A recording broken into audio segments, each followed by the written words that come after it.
into the book of Luke for quite a while now, and maybe we should speed up, but we're not.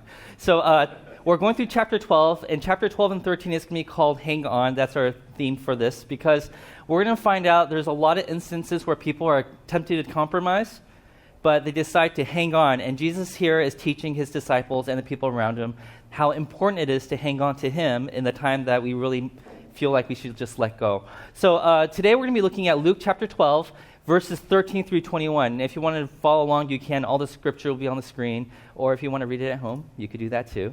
Okay, so we're going to start right away because there's a lot to cover. But there's one thing I want to share with you before we get into the passage.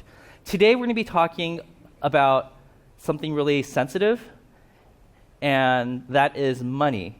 And the reason why it's sensitive is because there's a reputation out there that the only thing that the church cares about is grabbing your money. I'll tell you this right now. Everything in this sermon that sounds like I'm telling you what to do with your money is not a command, okay? You are free to do whatever you want with your money, okay? But I also want you, if you call yourself a Christian, I want you to be very sensitive to what the Spirit might be speaking to you about today, okay? Because,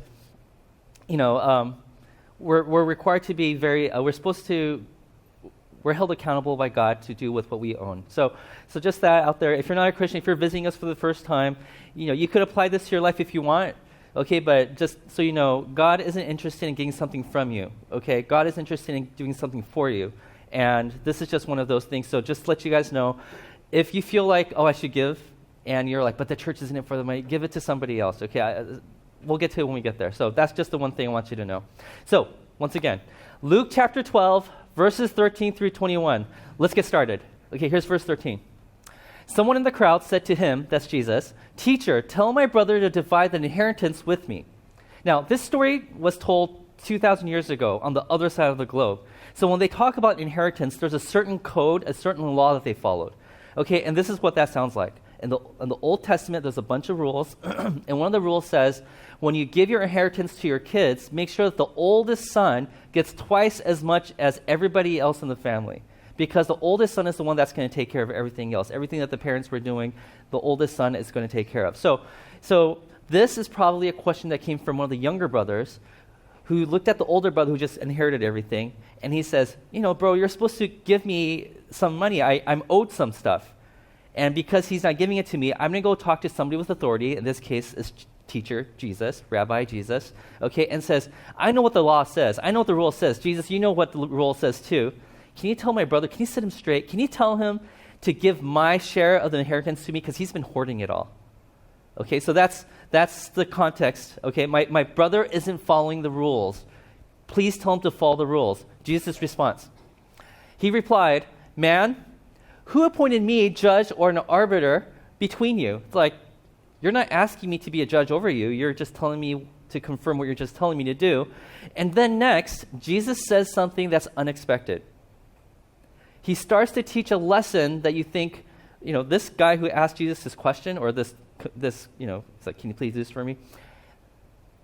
He receives a word from Jesus that he didn't expect to receive. And this is how that goes. Jesus continues this. He says to them, and by then, he's not just talking about the person who just asked the question. He's talking to everybody in the crowd. There's about 1,000, 2,000 people in the crowd at this point. He looks at them, all of them, and also to us, I would say, okay, and says, "Watch out, be on your guard against all kinds of greed." To which the original question asker says, "Greed? I didn't say anything about greed. I just want what's due to me." And Jesus looks deep into the eyes of the guy who's asking the question and says, "I know what you said, but I know deep down in your heart there's something that's brewing.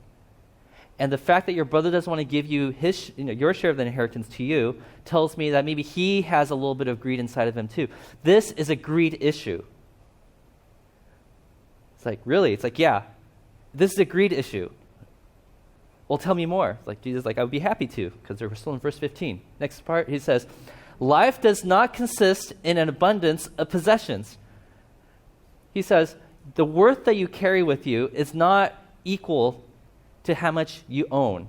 In other words, Jesus is giving us a danger, a warning sign. He says, here's the danger of greed. The danger of greed is this. We begin to equate possessions with value of life. Right? I have this much money, therefore you must be more valuable. Now, back then, that was very common because if you had more resources, that means that you could survive longer. Now, keep in mind, today, when you go into your closet, you probably find, like, I don't know, a week's, 2 weeks, 3 weeks, a month's worth of clothes, right? Back in those days, you probably only had what you were wearing today and maybe one extra set of clothes. Okay, and when it comes to food, you probably had just enough to survive for a week. It's like going to the grocery store every week, except they didn't have a grocery store back then. You have to grow everything, right?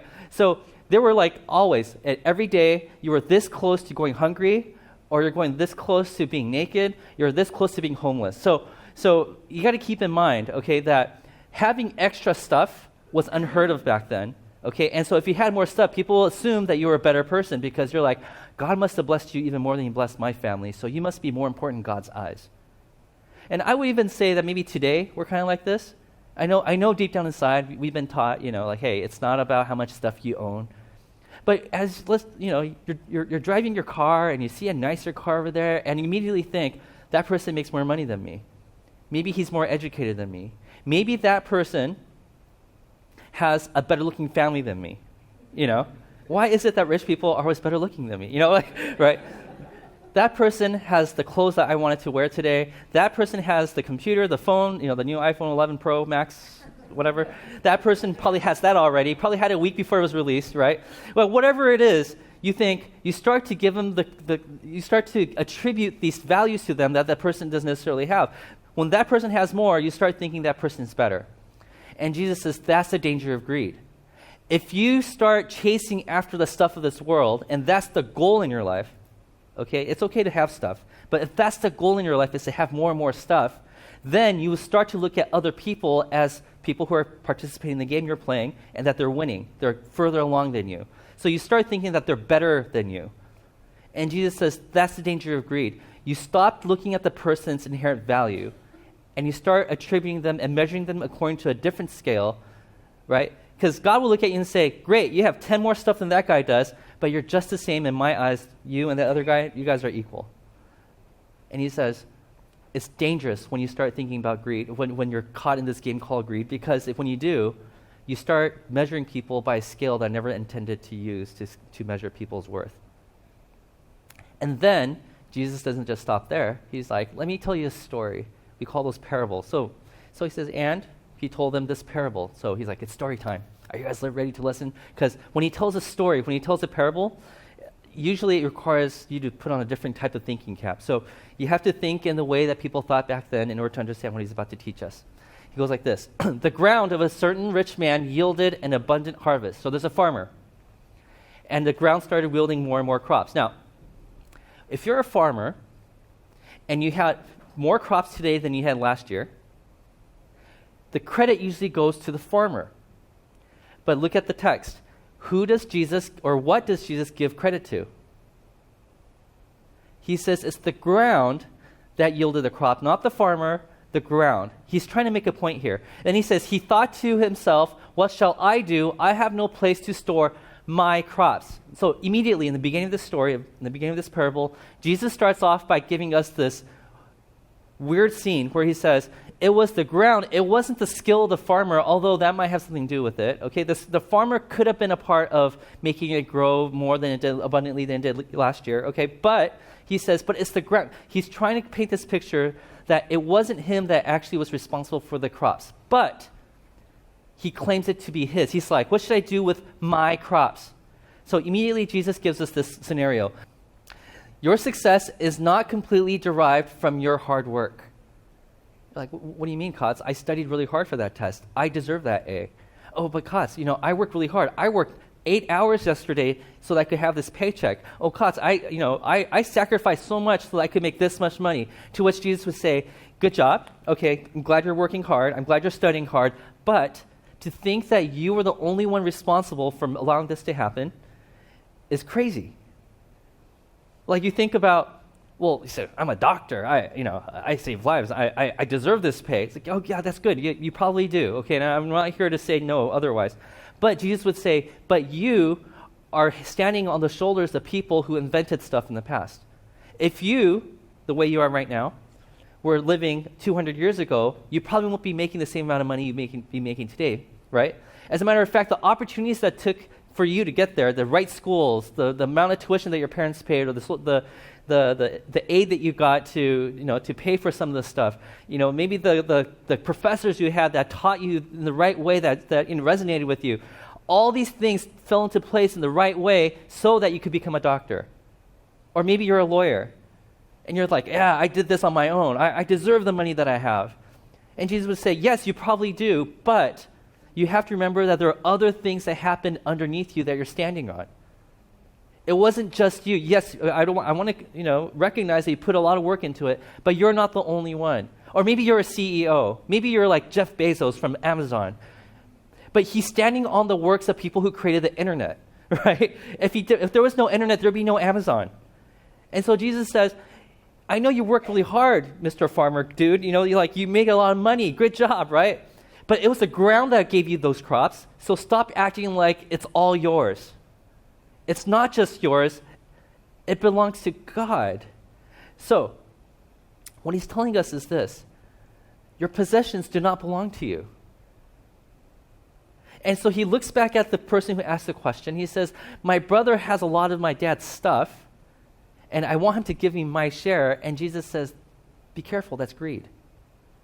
Why?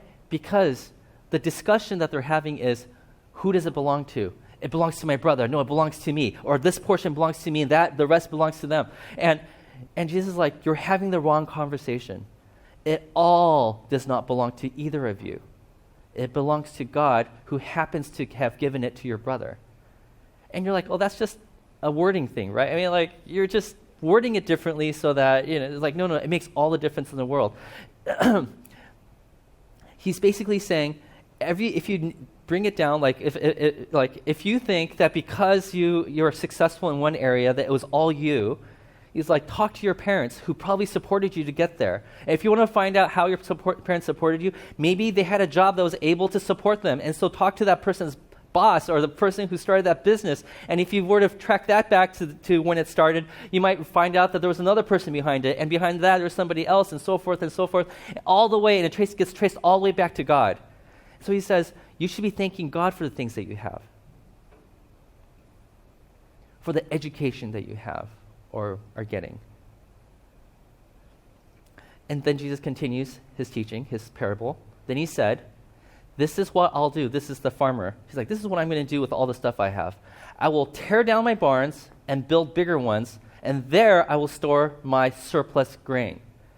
Now, notice what he doesn't say, because this is what I would have done, okay? If I had a barn with a lot of stuff, and I'm like, oh, it's just so big, I have so much stuff, I can't fit it in this barn. What should I do?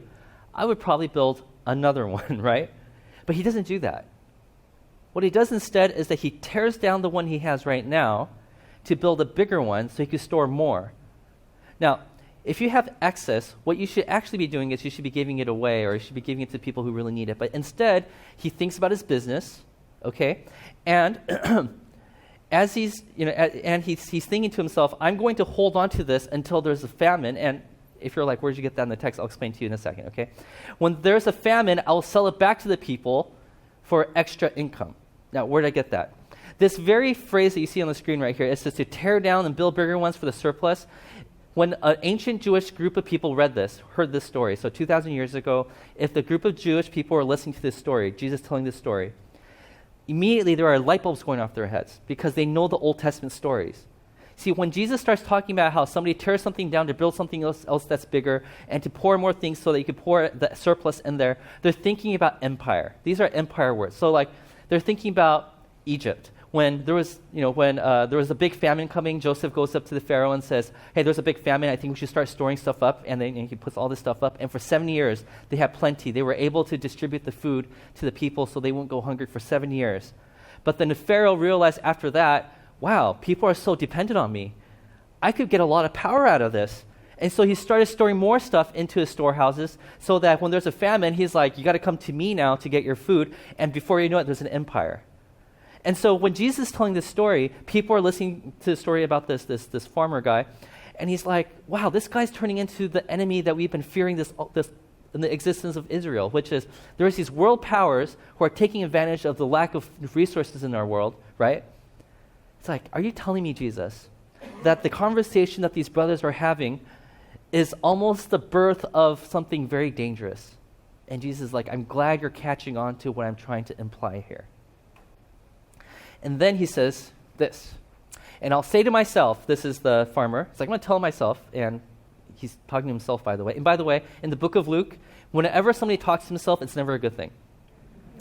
Yeah, so don't talk, yeah, okay. You have plenty of grain laid up for many years. Take life easy, eat, drink, and be merry. He's like, now that you are totally secure financially or resourcefully, why don't you, take a vacation? Why don't you just, enjoy life for the next few years?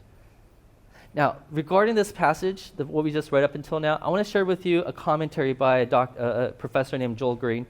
He's like one of the best scholars when it comes to the book of Luke. This is what he says about this.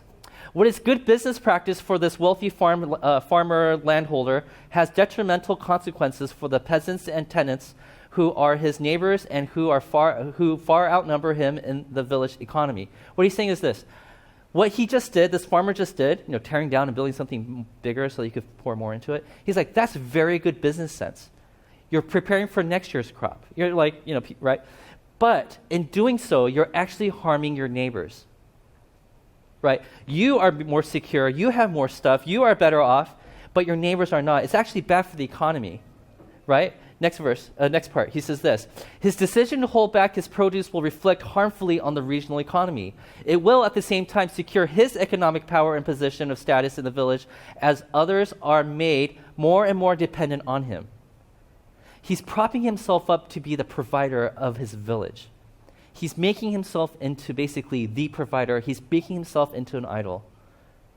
He says this is good business sense for the farmer, but if you look at it from a humanitarian standpoint, it's actually detrimental. In other words, the farmer's greed devalued other human beings. We're not talking about, remember what I shared about the culture back then. We're not talking about, that farmer has all our stuff now. No, life is going to be a little harder. He's not saying life is more uncomfortable for these people. He's talking about life or death. He's talking about tomorrow we may not be able to eat because of this guy's business choices. Right? We're not talking about, tomorrow, I guess I can't buy that new phone tomorrow because of what that guy did. This is not about discomfort, bringing discomfort into people's lives.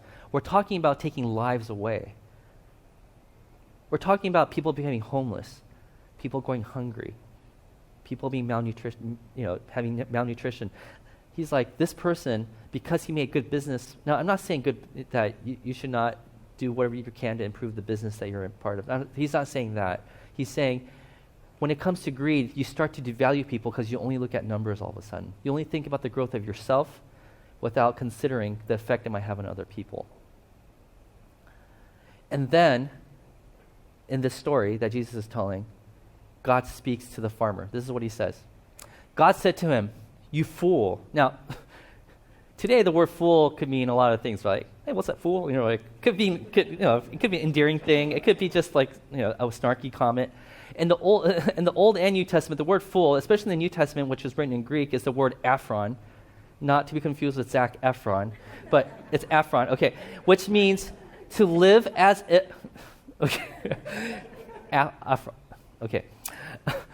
It means to live as if there is no God. That's what the word fool means in the Greek.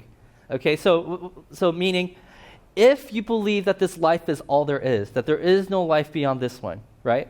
It makes complete sense. If you believe there is no God, it makes complete sense to drink and eat and be merry. Make the most that you can out of this life. If this is the only life that matters and there's no accountability between you and God, then it makes complete sense to look out for yourself and nobody else.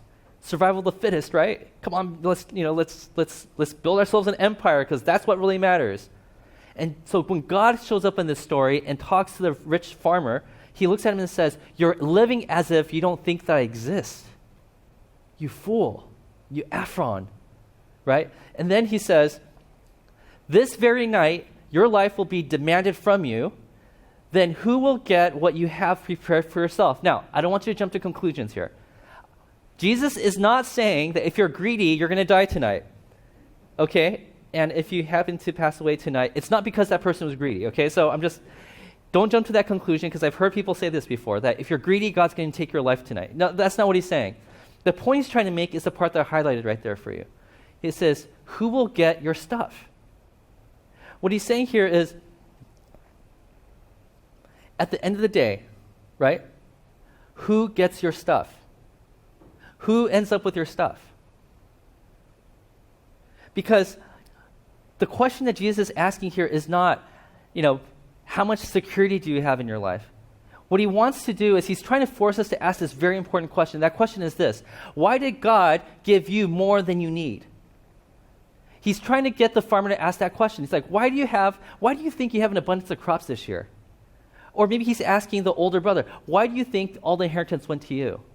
He might be asking you, why do I have more money than I actually need today? Why do I have more clothes than I need today? Why do I have more, why do I have extra? Have you ever asked that question? Why did God give me so much? I mean, we ask the other flip, right? When you're poor and you're lacking resources and your bills are due, you always ask God, why didn't you give me the stuff that I need? But we rarely ask the other flip side of that same coin, which is, why did you give me so much? And Jesus really wants us to ask that question more than the other question. He wants us to ask the question, well, why do I have so much? And according to this story that Jesus gave, that he just told, his answer is this: so that you can give to others. The rich farmer, he held on to everything. And he thought the excess that God gave him was so that he could build up an empire. And then God knocks on his door that night and says, who do you think your stuff is going to go to? Because when you die, you can't take it with you. Where do you think this stuff is going? To someone else. So if it's going to end up in somebody else's hands eventually anyways, why don't you give it to somebody instead of hoarding it as long as you can? Why did God give you more than you need? So you can give to others. Well, why should I give it to others? Because of this. Because everything you have is a gift from God. What does that mean? What he's saying is this: with all the stuff that you have, all the excess stuff that you have, bless other people with it. Why? Because everything you have belongs to God that he decided to let you have. And now, so basically, everything you own, your clothes, everything, right? The roof over your head, everything, is a gift from God to you, and God is watching you to say, okay, now that you have my stuff, what are you going to do with it? Are you going to use it to build an empire for yourself, or are you going to use it to bring heaven on earth? And it's not just money. The implication here is your time. Some people have zero time in their schedule to do anything that they need to do, but you have extra time. Why did God give you extra time? Because that time that you have is a gift from God. What are you going to do with that time? The education that you have. Some people here have more education than others, right? The education you have is a gift from God. What are you going to do with it? Are you going to use it for just yourself? And it's okay to use it for yourself. God is asking, what are you doing with the excess, with the extra? What are you going to do with the education that you have that most people don't have? Or some of you guys work out. You guys are strong. You got muscle, man, right? Why did God give you strength? Strength is a gift from God. If you use that strength to power over other people, threaten people, act like, use it to boost your own ego, God's saying, I didn't give you this extra strength to you so that you could do that with it. There's people who are moving next week. Maybe God gave you the strength so that you could help them out. You're like, no, that can't be it. No, it could be. Right? Some of you have the gift of influence. When a person starts saying a few words, they just get ignored right away. But when you say one word, everybody turns to you and says, well, tell me more. And in the back of your mind, there's people who want to have their voices heard, but no matter how hard and how loud they talk, no one listens to them. Why did God give you extra influence? That influence you have is a gift. What are you going to do with that? How are you going to bring heaven on earth with that extra influence that you have? We're entering into a season where we're going to be voting soon. Some of you have the right to vote. There are some people, maybe your neighbors, who don't have that right. with your vote, are you going to vote for something that's just going to benefit you? Or, because that vote that you have, that gets counted, is a gift from God. Are you going to use that vote to just edify yourself? Or are you going to use that to bless the world? And in the example that Jesus gave right now, he says, your very next breath, your very life is also a gift. And it can be taken away from you at any moment, and you don't know when it's going to happen. Some of you have breathed many more breaths than somebody else. Somebody else passed away, but you're still breathing today. And that's a gift. What are you going to do with the life that you have? Are you going to use it to build yourself an empire, yourself a kingdom, or are you going to use it to bless other people? This is what Jesus is talking about. He's saying, when you start thinking about how much can I accumulate, when you start thinking about greed, the danger of that is that you only think about yourself and everybody else just becomes a statistic. They're just a number. So you start ignoring their needs, you start ignoring the humanity of the people around you, and you just start thinking about yourself. And he says, that's the danger of greed. So keep in mind, the best way to fight greed is to remember that everything that we have is a gift. Yes, you probably worked really hard to get what you have, but that ability to work hard is also a gift from God. Everything you own belongs to God, and it's up to God to tell us how we should be spending that resource. So let's go on to verse 21. This is how it will be with whoever stores up things for themselves, but is not rich towards God. Now, when he says this is what would happen, people assume, like, you mean, this is how it will be? They're like, you mean God's going to take my life away? And it's like, no, that's not what he means by this. The word this is referring to the very idea that this man, he was playing the game of greed. He was trying to get as much stuff as possible, and in doing so, he was making enemies, right? So he has no friends. And in doing so, he was turning his back on God because he was acting as if God wasn't around, right? In doing so, he neglected everything, and at the end of his life, he had all the stuff he ever wanted. But when you die, you don't get to carry that stuff with you. So at the very end of the day, or end of your life, what are you left with? Zero. Right? Because your stuff is being given away to somebody else anyways. You don't have God, and you don't have people around you, so you're left with zero. So he says, this is what's going to happen to you if you play this game of greed, that you're going to end up with nothing, right? And this is how it's going to be with people who are trying to be rich with yourself. But he said, instead, you should be rich towards God. Now, what does he mean by rich towards God? So let's kind of look into that, rich towards God, because he says it's not wrong to be rich. Right? Because being rich is a gift. Right? So what does he mean by being rich towards God? And Jesus kind of explained it to us what that is. So what we know so far is this, that you have to know that everything you have is a gift. So it's not just how you spend your money, it's a very central core belief in your heart that you believe that everything you have is not yours, that it belongs to God. Okay, so that's the first thing.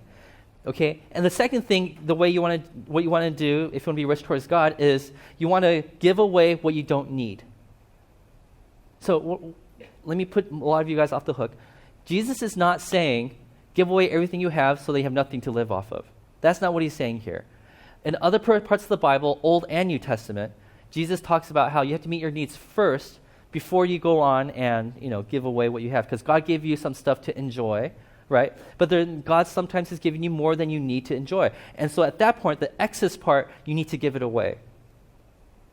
And so when it comes to how we should be spending the stuff that God's given us, he's given us a very simple priority list. Okay, it's 1 through 3. It goes like this. Number 1, the money you have, the resources you have, the time you have, the gifts you have, use it to live. That means you got to pay a mortgage, pay for food, pay for tuition, whatever you need to exist, to live your life as God has called you to live, right? Some of you, God has called you to go to college. Other of you, no, right? Other people, grad school. Some of you, no, right?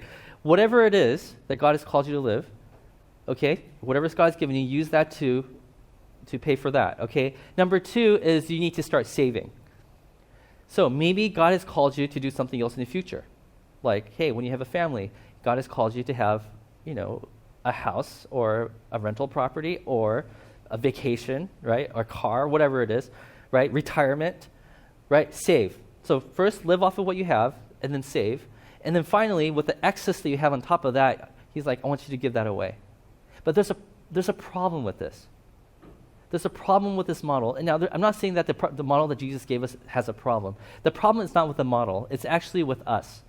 We take Jesus' commands and then we kind of take advantage of it. And I'll explain to you what I mean by that. Because so Jesus, around the year AD 30 to 33, this is when Jesus gave this teaching, okay?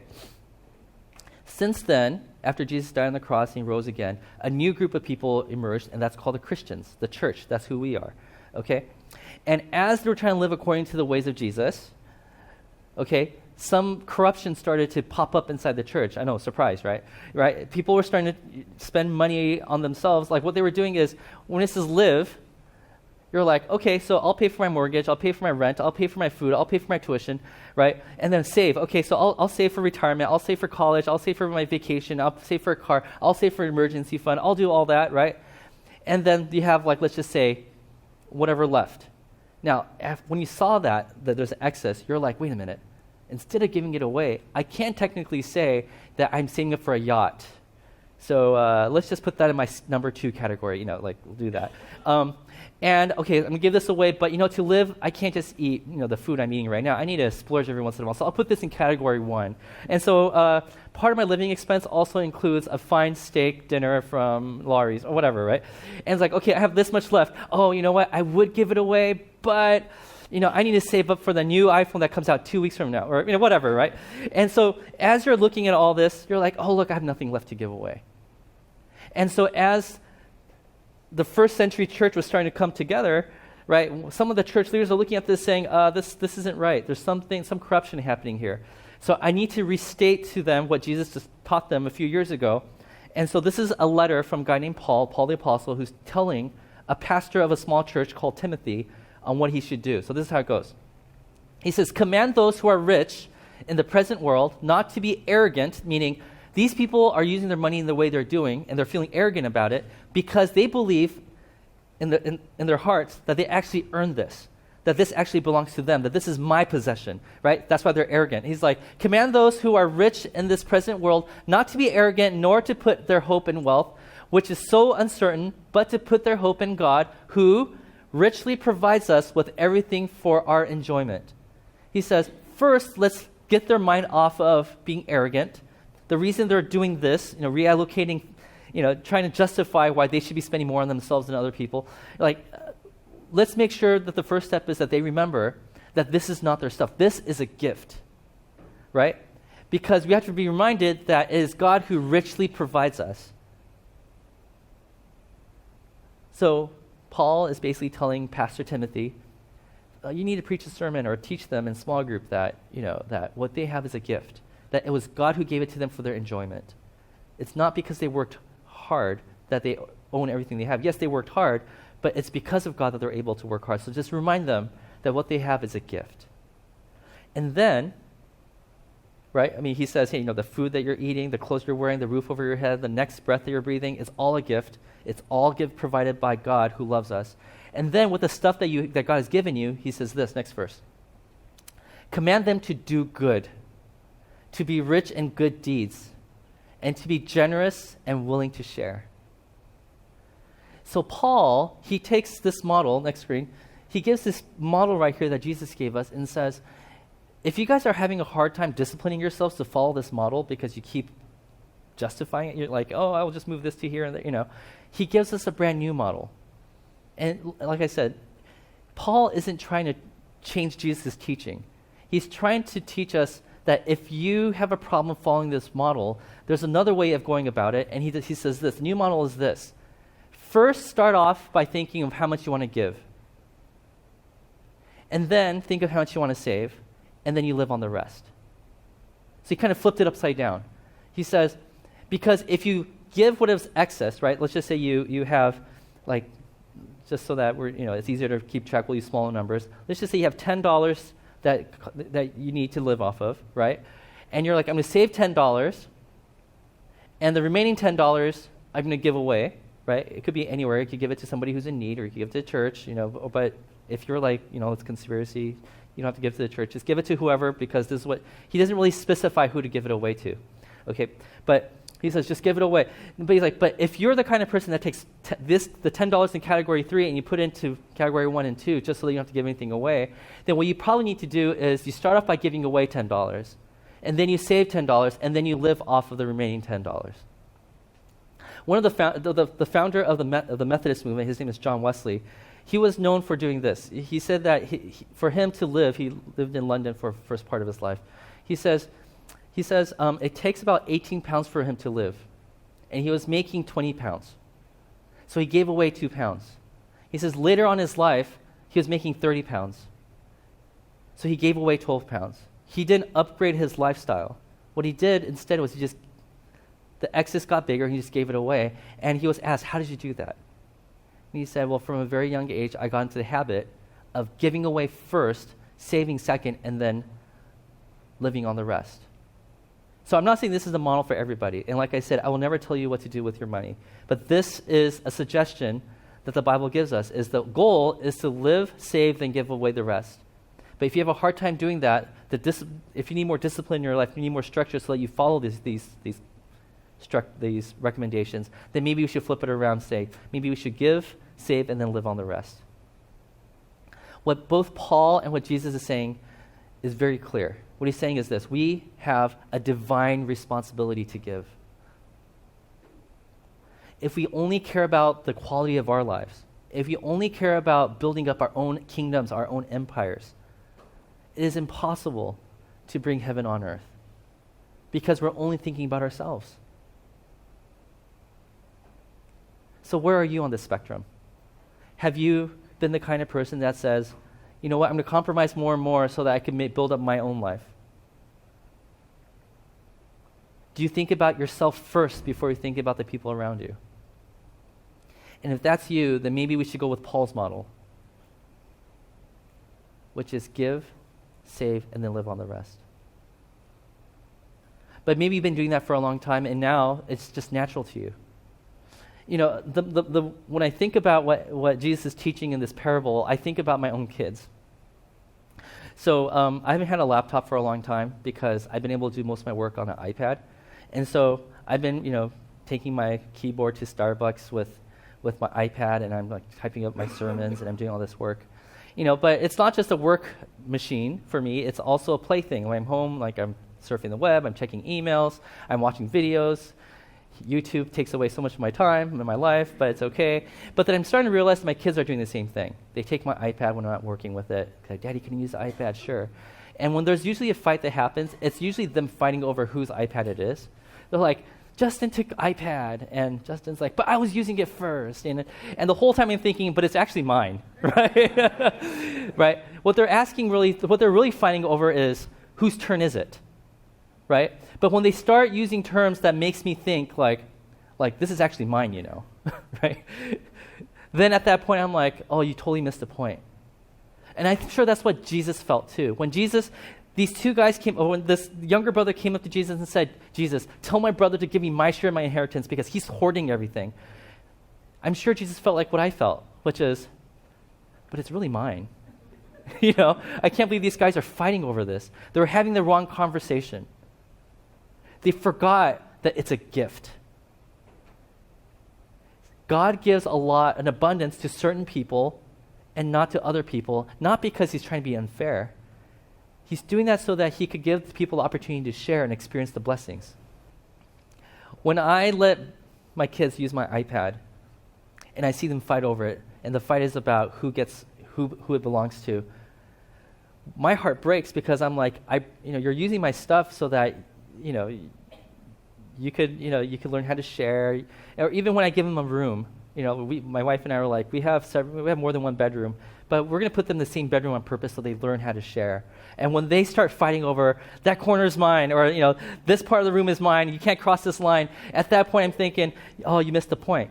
Like we gave this bigger bed to your brother and gave this one to you because he has a bigger body, and right. And we're trying to help. Right?